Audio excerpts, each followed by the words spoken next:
قرآن ہے میرا رہنما، قرآن شفا ہے، نور ہے قرآن، جلا دل کی میرا قرآن، رضا رب کی میرا قرآن، قرآن قرآن۔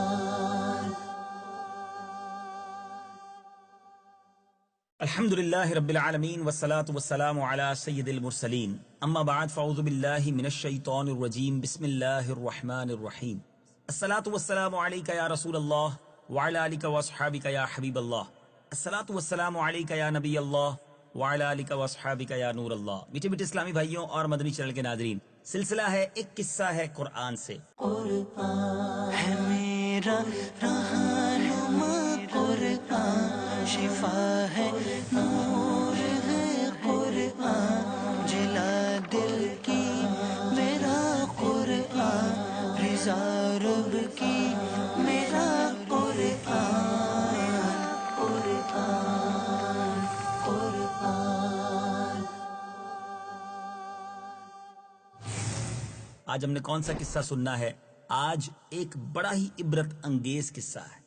وہ شخص جس نے خدائی کا دعویٰ کیا، اس کا انجام کتنا عبرتناک ہوا، اور اس کی لاش کے ساتھ پھر کیا ہوا۔ جی ہاں، آج سلسلے کا موضوع ہے فرعون کی لاش۔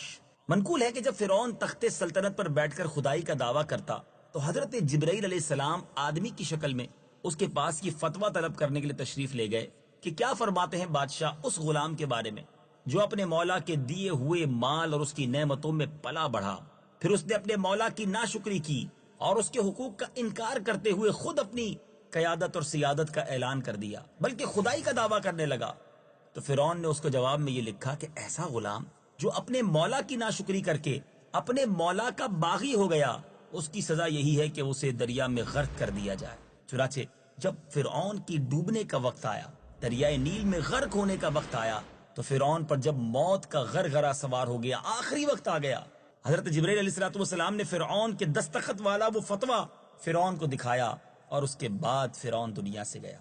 اے میرے میٹھے اسلامی بھائیوں، فرعون جب اپنے لشکروں کے ساتھ دریا میں غرق ہونے لگا تو ڈوبتے وقت، یاد رہے، اس نے ڈوبتے وقت 3 مرتبہ اپنے ایمان کا اعلان کیا، مگر اس کا ایمان مقبول نہیں اور وہ کفر ہی کی حالت میں مرا۔ لہٰذا بعض لوگوں نے جو یہ کہا کہ فرعون مومن ہو کر مرا، ان کا یہ قول قابل اعتبار نہیں ہے۔ ڈوبتے وقت ایک مرتبہ فرعون نے آمنتو کہا، یعنی میں ایمان لایا، دوسری مرتبہ انہو لا الہ الا الذی آمنت بہ بنو اسرائیل، اس نے یہ کہا کہ یعنی اس اللہ کے سوا جس پر بنی اسرائیل ایمان لائے دوسرا کوئی خدا نہیں ہے، اور تیسری بار یہ کہا کہ وَأَنَا مِنَ الْمُسْلِمِينَ، یعنی میں مسلمان ہوں۔ روایت ہے کہ حضرت جبرائیل علیہ السلام نے فرعون کے منہ میں اللہ تبارک و تعالیٰ کے حکم سے کیچڑ بھر دی اور وہ اچھی طرح کلمہ بیان نہ کر سکا، ادا نہ کر سکا۔ اللہ تبارک و تعالیٰ نے قرآن مجید میں اس عظیم واقعے کا ذکر فرماتے ہوئے کچھ اس طرح ارشاد فرمایا، وجاوزنا ببني إسرائيل البحر فأتبعهم فرعون وجنوده بغيا وعدوا حتى إذا أدركه الغرق قال آمنت أنه لا إله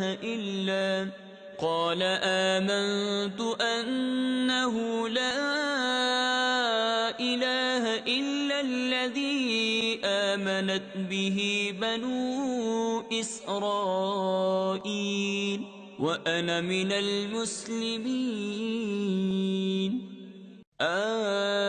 الآن وقد عصيت قبل وكنت من المفسدين فاليوم ننجيك ببدنك لتكون لمن خلفك آية وإن كثيرا من الناس عن آياتنا لغافلون۔ اور ہم نے بنی اسرائیل کو دریا عبور کروا دیا تو فرعون اور اس کے لشکروں نے سرکشی اور ظلم سے ان کا پیچھا کیا، یہاں تک کہ جب اسے غرق ہونے نے آ لیا تو کہنے لگا میں اس بات پر ایمان لایا کہ اس کے سوا کوئی معبود نہیں جس پر بنی اسرائیل ایمان لائے ہیں، اور میں مسلمان ہوں۔ اسے کہا گیا کیا اب ایمان لاتے ہو؟ حالانکہ اس سے پہلے تو نافرمان رہا اور تو فسادی تھا.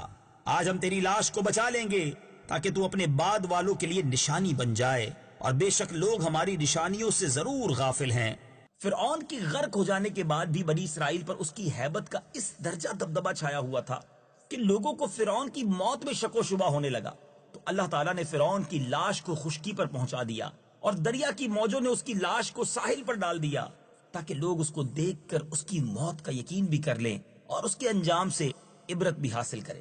میرے بیچ اسلامی بھائیوں، مشہور یہ ہے کہ اس کے بعد ہی سے پانی نے لاشوں کو قبول کرنا چھوڑ دیا اور ہمیشہ پانی لاشوں کو اوپر تیراتا رہتا ہے یا کنارے پر پھینک دیتا ہے. بڑی عجیب بات آج سیکھنے کو اور سمجھنے کو مل رہی ہے کہ جو پانی سے لاش ڈوبنے کے بعد بھی باہر آ جاتی ہے، فرعون کے ڈوبنے سے پہلے ایسا نہیں ہوتا تھا. تمام لاشیں پانی میں گویا غرق ہو جاتی تھی، مگر چونکہ اس کی لاش کو باہر نکالنے کا حکم ملا تھا پانی کو، اس کے بعد سے پانی میں لاشیں غرق نہیں ہوتی. اے میرے میٹھے اسلامی بھائیوں، اس عبرت انگیز واقعے سے درس کیا ملتا ہے؟ فرعون نے باوجود یہ کہ 3 مرتبہ اپنے ایمان کا اعلان کیا مگر اس کا ایمان پھر بھی مقبول نہ ہوا، اس کے بارے میں مفسرین نے 3 وجہیں بیان فرمائیں. نمبر 1، یہ کہ فرعون نے اپنے ایمان کا اقرار اس وقت کیا جب عذاب الہی اس کے سر پر مسلط ہو گیا اور موت کا غرغرہ یعنی بالکل آخری وقت اس پر طاری ہو گیا. اور اللہ تعالیٰ کا ارشاد ہے، فَلَمْ يَكُ يَنفَعُهُمْ إِيمَانُهُمْ لَمَّا رَأَوْا بَأْسَنَا، تو ان کے ایمان نے انہیں کام نہ دیا جب انہوں نے ہمارا عذاب دیکھ لیا.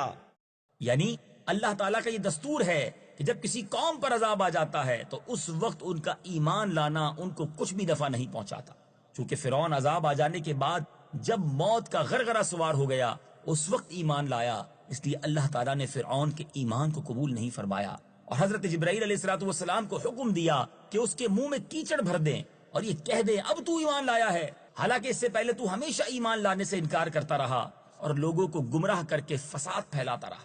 دوسری وجہ کہ خدا کی توحید کے ساتھ رسول کی رسالت پر بھی ایمان لانا ضروری ہے، اور فرعون نے لا الہ الا الذی آمنت بہ بنو اسرائیل کہا، یعنی صرف خدا کی وحدانیت کا اقرار کیا اور حضرت موسیٰ علیہ السلام کی رسالت پر ایمان نہیں لایا، اس لیے وہ مومن نہ ہو سکا. تیسرا قول یہ ہے کہ فرعون نے ایمان لانے کے قصد سے، ایمان لانے کے ارادے سے جو کلمہ ایمان کا تلفظ جو تھا وہ اس لیے ادا نہیں کیا تھا بلکہ غرق ہونے سے بچنے کے لیے کلمہ کہا تھا. جیسا کہ اس کی عادت تھی کہ ہر مصیبت اور عذاب نازل ہونے کے بعد وہ گر گڑا کر اللہ کی بارگاہ کی طرف رجوع کرتا تھا، لیکن مصیبت ٹل جانے کے بعد پھر انا ربکم الاعلی، یعنی میں تمہارا سب سے بڑا رب ہوں، یہ کہہ کر اپنی خدائی کا ڈنکا بجا دیا کرتا تھا. میرے میٹھے اسلامی بھائیوں، معلوم ہوا کہ صرف کلمہ اسلام کا تلفظ جبکہ ایمان لانے کی نیت نہ ہو بلکہ جان بچانے کے لیے کہا ہو وہ ایمان کے لیے کافی نہیں ہے. لہٰذا فرعون کا ایمان قبول نہیں، اور صحیح قول یہی ہے کہ فرعون کفر ہی کی حالت میں غرق ہو کر مرا. اس پر قرآن مجید کی آیتیں اور حدیثیں شاہد ہیں. اسی لیے علامہ ساوی رحمۃ اللہ تعالی علیہ نے اپنی تفسیر میں تحریر فرمایا کہ جن لوگوں نے یہ کہا کہ فرعون مومن ہو کر مرا، ان لوگوں کا قول قابل اعتبار نہیں ہے. اے میرے بیچ اسلامی بھائیوں، فرعون جس کا کر و فر تھا، فرعون جس کی حکومت تھی، فرعون جو خدائی کا دعویٰ کرتا تھا، مرا تو کیسے مرا؟ غرق ہو کر مرا، عذاب الہی سے مرا. خدائی کا دعویٰ کرنے والا اپنے آپ ہی کو نہ بچا سکا. کیسی عبرت ہے اس واقعے میں. کبھی تکبر نہیں کرنا چاہیے، کبھی اپنے مال و زر پر، کبھی اپنے کر و فر پر، کبھی اپنے عہدے پر تکبر نہیں کرنا چاہیے. انسان کو عاجزی اختیار کرنی چاہیے، اللہ اور اس کے رسول پر سچے دل سے ایمان لانا چاہیے اور ان کے احکامات پر عمل کرنا چاہیے. جو لوگ اکڑتے ہیں، جو لوگ تکبر کرتے ہیں اور اپنے آپ کو کچھ سمجھتے ہیں، اس واقعے سے درس عبرت حاصل کریں کہ رب عز و جل کی طرف سے جب پکڑ آتی ہے تو پھر انسان کچھ بھی چاہے نہیں کر سکتا. اللہ تعالیٰ مجھے بھی اپنا فرما بردار بنائے اور آپ کو بھی اس کی فرما برداری والی زندگی گزارنے کی توفیق عطا فرمائے. مدنی چینل دیکھتے رہیے، قرآن پاک کی تلاوت کرتے رہیے، اس کو سمجھنے کی کوشش. تفسیر صراط الجنان اب موجود ہے، اس کو پڑھ کر کرتے رہیے. اگلے قصہ قرآن میں حاضر ہوں گے ایک اور قصہ لے کر. صلو علی الحبیب صلی اللہ تعالی علی محمد صلی اللہ علیہ وسلم. قرآن ہے میرا رہنما، قرآن شفا ہے، نور ہے قرآن، جلا دل کی میرا قرآن، رضا رب کی